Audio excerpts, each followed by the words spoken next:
Now that we know a couple of different ways of reversing a string, we're going to immediately start to look at another problem that requires you to reverse a string. So inside of my exercises directory, I'm going to find the question marked palindrome. So here it is right here. I'll open up the index.js file, and then we'll also make sure that we immediately start up our tests for this exercise as well.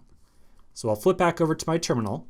I'll end my running test runner by pressing Ctrl+C, and then I'll start my test back up for that new exercise by running jest palindrome /test.js /-- watch, like so.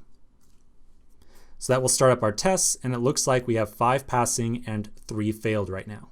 Cool. So let's look at the directions for this problem. Back inside my code editor, you'll find the directions listed at the top. So the idea behind a palindrome is that we should be able to reverse a string. If the reverse string is equal to the original one, then that word is a palindrome. Otherwise, it is not. So for example, if we take the string ABBA and reverse it, we end up with the string ABBA. This is the reversed form of ABBA. The two strings right here are identical, and so we would return true from our function to indicate that yes, this is a palindrome. However, for the string ABCDEFG, if we reverse that, we end up with GFEDCBA.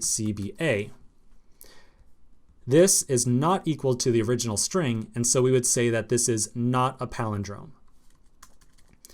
One important thing to really keep in mind here is that you are not being asked to return a reverse string. You are being asked to return true or false to indicate whether or not this is a palindrome. So you really want to make sure that after all your logic inside of here, you ultimately end up returning a Boolean value, something that says true, yes, this is a palindrome, or false, it is not. So I'm going to leave you to put the solution together here. Obviously, there is an element of string reversal here, so you'll probably want to remember how to reverse a string, and then you'll probably want to think of some way to take that reverse string and compare it with the original one. So I'll leave it up to you on how to approach this. Remember, I can't say it enough, if you get frustrated, don't sweat it. Just go to the solutions, take a glance, and then give it another shot.